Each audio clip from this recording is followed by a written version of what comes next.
Hey everyone, आप सभी का स्वागत है आपके अपने चैनल एस हब पे। And I am your educator Gaurav Karmakar. And here this is something about me. I have completed my BSc in computer science honors. I have already cleared these papers. I have teaching experience, आप देख सकते हो। And my teaching subject is quantitative aptitude and reasoning. मैं आप लोगों को quantitative aptitude and reasoning करवाऊंगा। और I am from West Bengal and Jalpaiguri. And you can join my lab classes, live classes here gkclasses.teaching.in पे। तो चलिए शुरू करते हैं आज की टॉपिक। आज की टॉपिक क्या है? आज की टॉपिक में पहले ही क्लास में डिस्कस करने वाला हूँ, what is syllabus of banking. Banking की सिलेबस ही क्यों, यही मैं डिस्कस क्यों करने वाला हूँ, क्योंकि आप सभी को हर जगह मिल जाएगा कि बैंकिंग सिलेबस क्या होता है, लेकिन मेरा अप्रोच थोड़ा सा अलग है।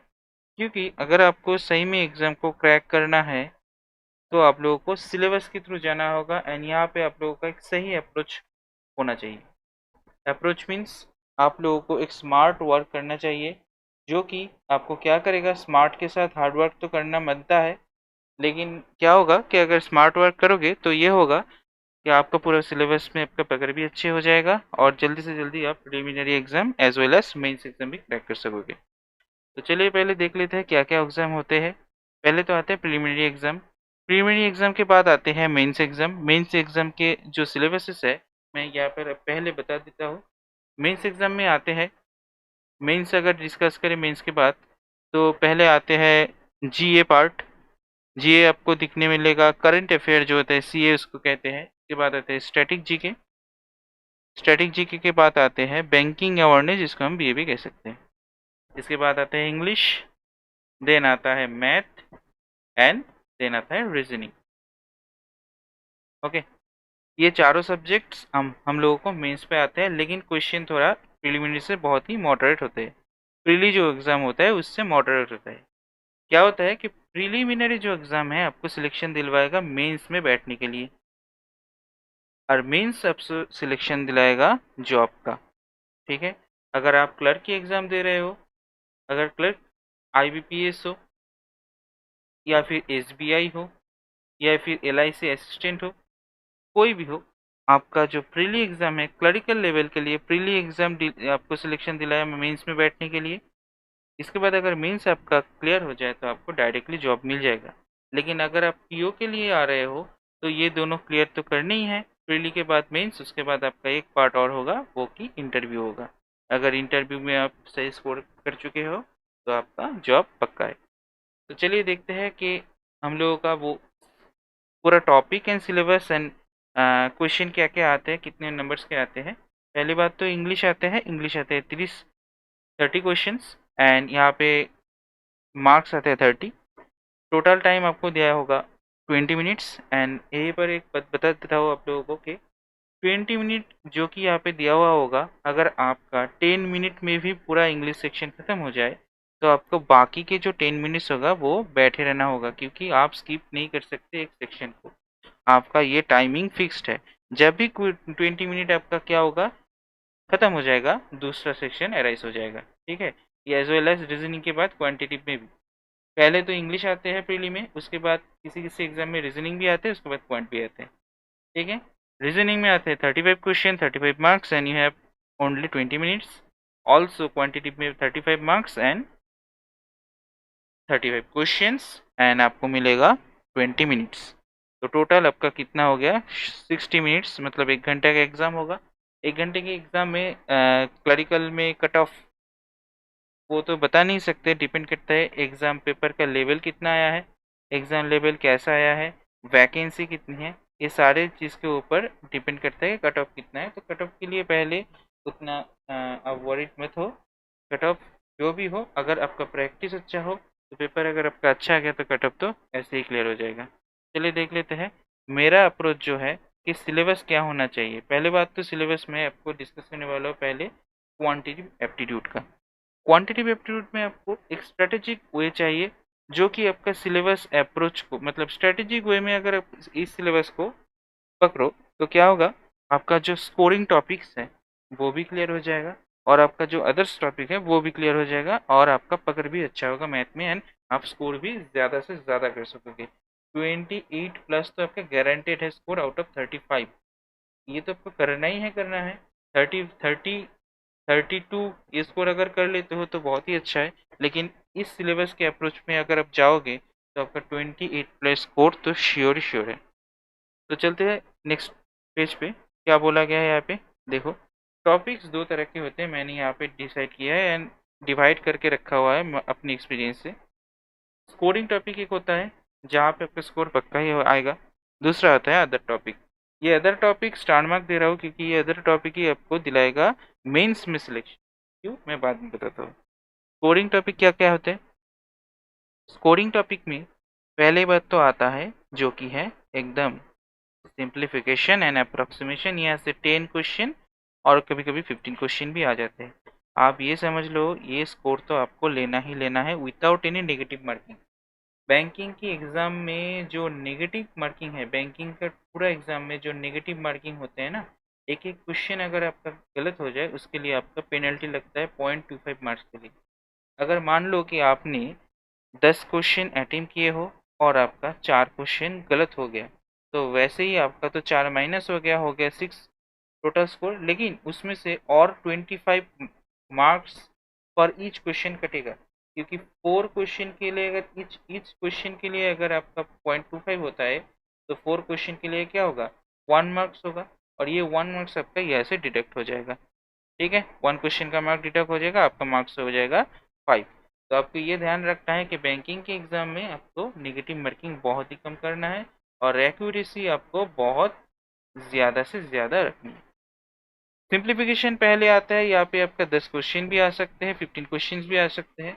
इसके बाद नेक्स्ट जो आएगा वो होगा क्वाड्रेटिक इक्वेशन।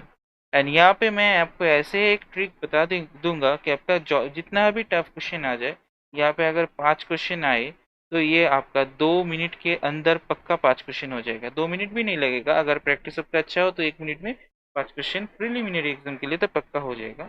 अगर मेंस के एग्जाम की बात करो तो मेंस में 3 मिनट्स भी लग सकते हैं 5 क्वेश्चन अगर आ जाए तो। ऐसे ही कुछ ट्रिक है, मैं आपको मेरे क्लास में बताऊंगा। इसके बाद जो स्कोरिंग टॉपिक है वो है कि नंबर सीरीज। यहाँ पर दो टाइप की नंबर सीरीज होते हैं। एक आते हैं मिसिंग नंबर सीरीज आता है, और एक आते हैं रॉन्ग नंबर सीरीज। दोनों एक ही शिफ्ट में नहीं आते हैं, क्योंकि एक के एग्जाम जो होते हैं ना बैंक के, 4 शिफ्ट में होते हैं। अगर किसी भी दिन एग्जाम हो, मान लो कि आज के तारीख में अगर एग्जाम हो, 4 शिफ्ट में होते हैं, 4 टाइम में 4 शिफ्ट में एग्जाम होगा। हर एक शिफ्ट में क्वेश्चन अलग होगा। एंड क्वेश्चन में अगर पहले वाले शिफ्ट में फर्स्ट जो शिफ्ट होगा उसमें अगर मिसिंग आए, तो मान के चलो कि सेकंड में रॉन्ग भी आ सकते हैं। रॉन्ग भी आ सकते हैं मतलब ऑल्टरनेटिव। किसी नंबर सीरीज आएगा ही आएगा, 5 क्वेश्चन तो आएगा ही, लेकिन किसी शिफ्ट में मिसिंग नंबर, किसी शिफ्ट में रॉन्ग नंबर आएगा। तो ये सारी चीज़ मैं करवाऊंगा आप लोगों को। इसके बाद आते हैं क्या, इसके बाद आते हैं डेटा इंटरप्रिटेशन, और ये होता है आपका हुक्म का एक का मतलब। इसमें से अगर आप पूरा स्कोर कर लो तो आपका तो फ्रीली एग्जाम मैथ के लिए अगर मतलब कट ऑफ तो क्लियर हो जाएगा ही जाएगा। आपका मैथ में स्कोर 30 प्लस भी आ सकता है। ये होता है बहुत इंपॉर्टेंट पार्ट, क्योंकि अगर प्रीली एग्जाम के लिए, प्रीली एग्जामिनेशन के लेवल पे अगर डेटा इंटरप्रिटेशन का जो कॉन्सेप्ट है अगर ये आपका पूरी क्लियर हो जाए, तो आपका मेंस एग्जाम में ये डेटा इंटरप्रिटेशन ही एकमात्र आपको बहुत स्कोर दिला सकता है। ठीक है, तो ये पार्ट आपको बहुत मतलब बहुत बहुत बहुत ज़्यादा प्रैक्टिस करना पड़ेगा, और इसमें तो आपको महारथी हासिल करना ही पड़ेगा। तो ये 4 टॉपिक होते हैं जो कि आपका स्कोरिंग टॉपिक होते हैं, और यही आपको प्रिलिमिनरी में 28 प्लस स्कोर दिलाएगा। बता के जा रहा हूँ कि 28 प्लस तो दिला ही देगा अगर ये चारों टॉपिक आकर आप कंप्लीट कर लो। तो पहली बात तो पहली साइड में देखा होगा आप लोगों ने अदर्स टॉपिक, तो अदर्स टॉपिक ये नहीं करे ना, करना ज़रूरी है, क्योंकि मेंस लेवल पे जो डेटा इंटरप्रिटेशन आएगा वो उस टॉपिक के बेसिस पे आएगा, जो मैं बाद में बताऊंगा। अभी देख लो अदर्स टॉपिक जो होते हैं ये तो बहुत इंपॉर्टेंट होते हैं, इसको हम मिसलेनियस बोलते हैं। ये मिसलेनियस क्या होता है, जो एरिथमेटिक पार्ट हम लोग बचपन से करते आए हैं वही है। टाइम एंड वर्क आते हैं। इसके बाद आता है एस आई एन सी आई, जो कि simple interest and compound interest. इसके बाद आता है रेशियो प्रोपोर्शन। इसके बाद आते हैं परसेंटेज। इसके बाद आते हैं क्या, प्रॉफिट एंड लॉस। इसके बाद आते हैं बोट एंड स्ट्रीम, बहुत ही ईजी है। इसके बाद एवरेज। एवरेज के बाद आते हैं क्या, मेंसुरेशन। यहाँ पे मैंने स्टार्ट देख के रखा है कि मेंसुरेशन कहीं पर भी उतना अच्छे से नहीं करवाते हैं, लेकिन मैं इतने अच्छे से आप लोगों को अगर 2 क्वेश्चन आ जाए, मैं ही आपको बोल सकता हूँ कि आपका 2 मार्क्स तो आएगा ही आएगा, अगर मेरी क्लास से अगर अगर आप कर लो। क्या क्या पैटर्न हो सकते हैं, क्या क्या पॉसिबिलिटीज के क्वेश्चन आ सकते हैं, सब मैं मेंसुरेशन में क्लियर करवाऊंगा। एक ही सेशन और 2 सेशन लेके एकदम क्लियर कर दूंगा।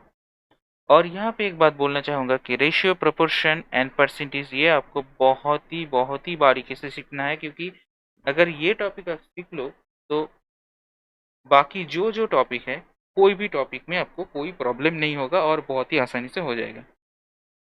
इसके बाद आते हैं, अगर ये सारे टॉपिक आप मिला ले तो इनमें से जो मिसलिनियस क्वेश्चन आते हैं वो 10 क्वेश्चन आ सकते हैं।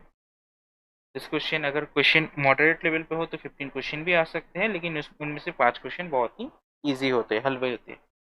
इसके बाद वर्ड प्रॉब्लम के बाद भी और एक आता है, वो है क्या, एरिथमेटिक एंड लॉजिकल डीआई, जो कि आपको मेंस में फ़ायदा दिलाएगा।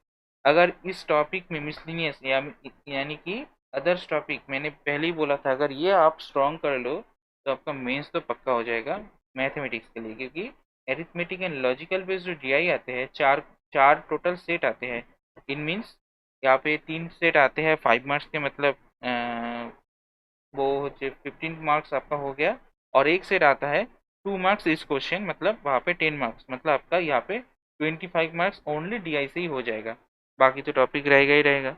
तो आपको समझ में शायद आ रहा है कि मैं क्या बोलना चाह रहा हूँ, कि आप लोगों को ये टॉपिक भी बहुत ही आसानी से नहीं, हल्के में नहीं लेना है आपको, मतलब आसानी से सॉल्व करना है ज़रूर, लेकिन हल्के में नहीं लेना है, इनको नहीं छोड़ना है, क्योंकि आपका एरिथमेटिक एंड लॉजिकल डीआई इनसे ही बनेगा। हो गया। इसके बाद आते हैं, ये हो गया मैथ का सिलेबस। मैथ की सिलेबस, अब इसके बाद हम जाते हैं क्या, ओ, और एक टॉपिक है जो कि मैंने नहीं बताया, मिक्सर एंड एलिगेशन, ये भी आते हैं, यहाँ पे भी क्वेश्चन इजी होते हैं, मैं सिखा दूंगा। एवरेज इजी होता है, बोट एंड स्ट्रीम भी इजी होता है, प्रॉफिट एंड लॉस पूरा जो कॉन्सेप्ट है वो यहाँ पे परसेंटेज के ऊपर बेस्ड है, रेशियो एंड प्रोपोर्शन के ऊपर भी बेस्ड है, और यहाँ पे एस आई एस सी आई पूरा परसेंटेज एंड रेशियो प्रोपोर्शन के ऊपर ही बेस्ड है।